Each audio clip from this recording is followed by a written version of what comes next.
जब से supreme court ने तिरंगा आम लोगों के लिए फ्री कर दिया तो तिरंगा का जहां सम्मान है वहीं तिरंगा का भी अपमान होने लगा और तिरंगा की आड़ में कई ऐसे काम भी होने लगे हैं। मैं कैमरे पर आपको बता रहा हूं, आप देखेंगे दिल्ली, मुंबई, कलकत्ता, मद्रास, जहां भी महानगर जाएंगे, अनाधिकृत झुग्गी झोपड़ी, जो कब्जे की झुग्गी झोपड़ी है, सरकारी ज़मीनों को कब्जा करना। दिल्ली में आप जमुना में चले जाइए, जमुना के किनारे सब तिरंगा लगाए हुए अपने घर पे।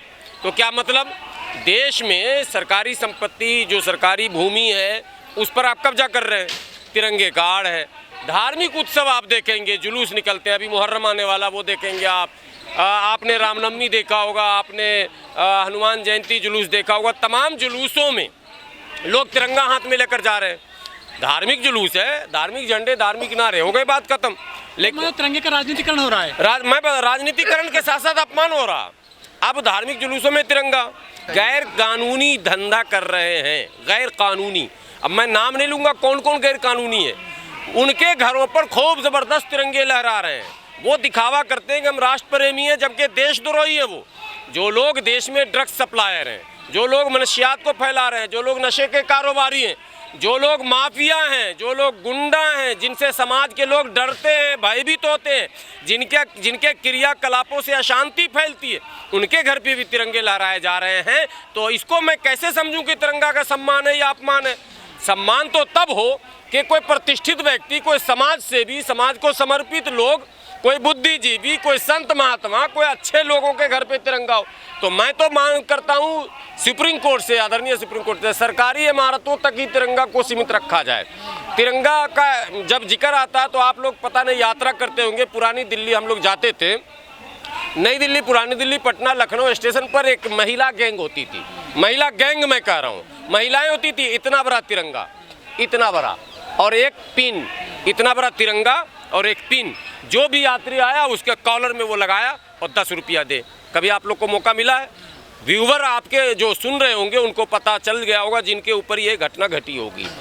ट्रेन के अंदर जो स्थिति है वो तो आपको पता ही है, जबरन वसूली जो हो रहा है, कभी किसी के नाम पे, कभी किसी के नाम पे। लेकिन स्टेशन पर, और अभी आप चले जाएं पुरानी दिल्ली स्टेशन पर, वो गैंग अभी भी है, इतना बड़ा तिरंगा और एक पिन लिए हुए। जो यात्री सामने आ रहा उसको पकड़ा और उसके कॉलर में लगाया।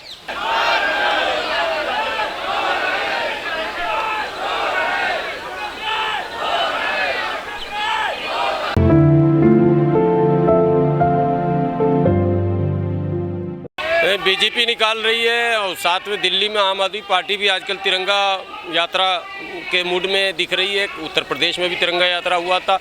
ये एक प्रचलन चला है, देश प्रेम को दर्शाने का ये नया ट्रेंड है।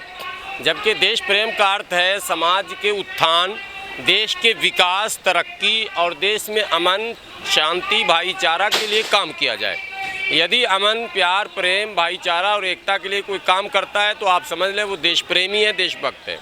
कोई अगर तिरंगा यात्रा और इस तरह की यात्राओं के माध्यम से ये संदेश देता है कि हम राष्ट्रवादी हैं, हम देश प्रेमी हैं, मैं समझता हूँ ये केवल दिखावा और छलावा। आपको आज बता दूँ, एक समय था जब तिरंगा किसी सरकारी भवन में ही लहराता था और तिरंगा को देखते अनायास मन में ये ख्याल आता था कि ये सरकारी इमारत है।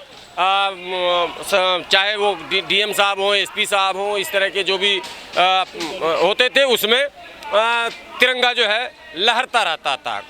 आम लोगों के लिए सिर्फ 15 अगस्त और 26 जनवरी का ऐसा पावन अवसर था कि वो जो है पूरे उल्लास के साथ तिरंगा लहराते थे और जो है वो जनगणमन गाते थे और सलामी देते थे और उस पर फिर चर्चाएं होती रहती थी। तिरंगे का बिजनेस और व्यापार होने लग गया, तिरंगे का राजनीतिकरण होने लगा और तिरंगा की आड़ में अपराधी बचने लग गए। तिरंगा की आड़ में लोग धार्मिक जुलूस में एक दूसरे धर्म को अपमानित करने लग गए, हाथ में तिरंगा। ये राष्ट्रभक्ति, देश प्रेम नहीं है। तो मैं सभी से कहता हूँ कि साहब, पहले तो सुप्रीम कोर्ट से विनती करता हूँ कि तिरंगा का इतना जनाब, आप देखेंगे धरना प्रदर्शन, चाहे हिंदू करे, मुस्लिम करे, सिख करे, ईसाई करे, कोई भी आ जाए, धरना प्रदर्शन चाहे कोई संगठन करे, तिरंगा जरूर हाथ में रहेगा। उसके अपने संगठन का झंडा रहेगा, हाथ में तिरंगा रहेगा। मोदी जी ने एक भाषण किया था, भाइयों बहनों, 2022 जब देश आज़ादी के अमृत महोत्सव मना रहा होगा, भाइयों बहनों, तब पूरे भारत में किसी के सर पर कोई सर ऐसा नहीं होगा जिसके सर पर छत नहीं होगा। पूरे भारत में सबके अपने घर होंगे और कांग्रेस की तरह नहीं भाइयों बहनों, घर घर में नल, नल में जल भाइयों बहनों, और साथ में सारी सुविधा। तो अब तो वो 3, 4, 10 दिन बच गए हैं। 15 अगस्त को मोदी जी फिर लाल किला जाएंगे और फिर झंडा फहराएंगे। तो अब वो 2022 तो अमृत महोत्सव आ गया है, तो किस किस के घर पे अभी छत नहीं है उसका सर्वे आप लोग कीजिए ना। और कहाँ जो है नल और जल नहीं है उसका सर्वे अब कीजिए और सरकार को बताइए, और वो वीडियो निकालिए, चलाइए उसको। अब आप लोग कहते हैं मजदूरी नहीं है, रोजगार नहीं है। संसद में तो भारतीय जनता पार्टी के नेता कह रहे हैं कि सब कुछ ठीक ठाक है, मजे मजे में है, महंगाई कुछ नहीं है। आज भी पीएनजी के रेट बढ़े हैं, सीएनजी के बढ़ रहे हैं, पेट्रोल के बढ़ रहे हैं, डीजल के बढ़ रहे हैं, खाद्य सामग्री के बढ़ रहे हैं, आटा चावल नमक दाल तेल गेहूँ। कोई ऐसा चीज़ बताइए, एक नाम बता दीजिए ना, कुछ वही चीज़ हम लोग खाएंगे। एक नाम बताइए जिसकी महंगाई ना बढ़ रही हो। अरे सस्ता मत कीजिए, कम से कम स्थिर तो कर दीजिए। एक साल भी कोई सामान स्थिर अब तक नहीं रहा है। लेकिन अब पता नहीं किनके पास काला धन है, जिनको लगता है कि महंगाई है ही नहीं। हम लोग के बच्चे का जो है तरसते हैं। लीची का सीज़न आया, देखते रह गए बाजार में लाल पीली लीची, खा नहीं पाए। आम का सीज़न आ गया, लाल पीला आम देखते रह गए, खा नहीं सके। ऐसे ही फल आता जाता गुजरता जाता है। हल्दीराम के शॉप देखते हैं, अग्रवाल के शॉप देखते हैं, हम देखते हैं, लेकिन मिठाई हम खा नहीं सकते क्योंकि 800 रुपये और 1000 रुपये और 1200 रुपये किलो मिठाई है। अब पैसा किसके पास है, कहाँ पर है, वो तो पता अब धीरे धीरे चल रहा है। विपक्ष के पास जो पैसा है, वो नोट जो गुलाबी रंग वाले, वो तो निकलने लग गए। अब सत्ता पक्ष के पैसे कब निकलेंगे, इसका इंतजार है। कुछ लोग कह रहे हैं कि ईडी की सरकार चल रही है देश में।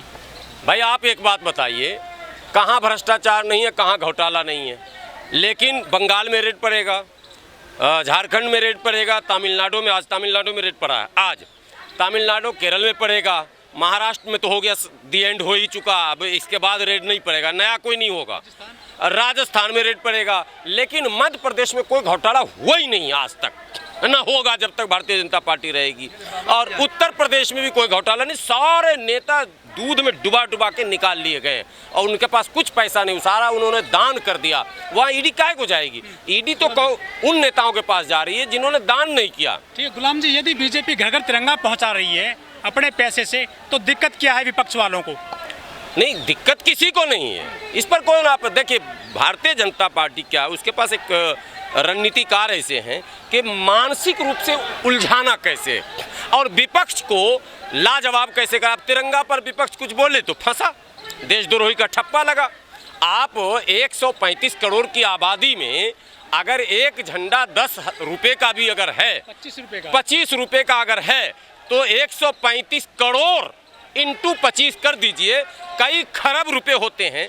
तो आप सवाल अगर कर दिया कि ये खरब रुपया आप क्यों खर्च कर रहे हैं, तो कहेगा ये देशद्रोही है। इस डर से सब पे ताला लगा हुआ। बीजेपी ने जो है गुजरात के व्यापारियों को ठेका दिया है, 25 करोड़ वो झंडे बना रहे हैं और प्रति झंडे कीमत 25 रुपये अदा की जाएगी। सर वो सब, मैं तो ये व्यापारी तो है, उनके ही लोग झंडा बनाएंगे, उनके ही लोग ऑर्डर करेंगे, उनके लोग पेमेंट करेंगे, उनके लोग सब कुछ करेंगे। अब हम लोग इंतज़ार करेंगे 15 अगस्त तक हम लोग के हाथ में कोई पहुंचाने वाला आता है या नहीं आता है, कि ये भी एक तिरंगा घोटाला बाद में साबित होगा। समय का इंतज़ार कीजिए, हो सकता है ऐसा भी हो। लेकिन ये घोटाला साबित करेगा कौन? विपक्ष ने सरकार का एक भी घोटाला आज तक साबित ही नहीं किया। जैसे विपक्ष उठता है उसको ऐसा नहीं ईडी सीडी बीडी डीडी करके ख़त्म कर दिया जाता है। मुसलमानों की तरफ भी एक गिरोह है जिसको हम लोग सनकी गिरोह कहते हैं। इसका विरोध करो, उसका विरोध करो। विरोध कोई इन सब चीज़, कलाकारों का क्या विरोध करोगे? कलाकारों का कोई धर्म जाति नहीं होता, इन चीज़ों से वो मुक्त होता है। वो तो अभिनय करता है, आपका मनोरंजन करता है, आप जो है उस मनोरंजन का कर देते हैं, उससे जो है देश का भी भला होता है, समाज का भी भला होता है। तो ये जो गैंग है, ये गैंग दोनों तरफ है, कभी इस फिल्म का, कभी इस गाने का, कभी इस कव्वाली का, कभी इस भजन का। एक माने लोगों को मानसिक रूप से एक डाइवर्ट करना मुद्दे से, ये गिरोह भी कहीं ना कहीं सरकार के संरक्षण में ही काम करती है। कभी उसका मामला उठा दो फतवे का। आप देखिए सोशल मीडिया पर कोई मुद्दे नहीं रहेंगे, बस चड्डा का विरोध करो, गड्ढा का विरोध करो, महीना 15 दिन खींच लिया जाएगा, फिर कोई मुद्दा उठा कर लाया जाएगा। आप मुख्य मुद्दे पर नहीं आ सकते हैं। आप रोजी रोटी, पढ़ाई लिखाई, दवाई कमाई की बात नहीं कर सकते हैं। आप महंगाई बेरोजगारी की बात नहीं कर सकते हैं। इसके लिए आपको इस तरह के मुद्दों में उलझा कर रखा जाएगा।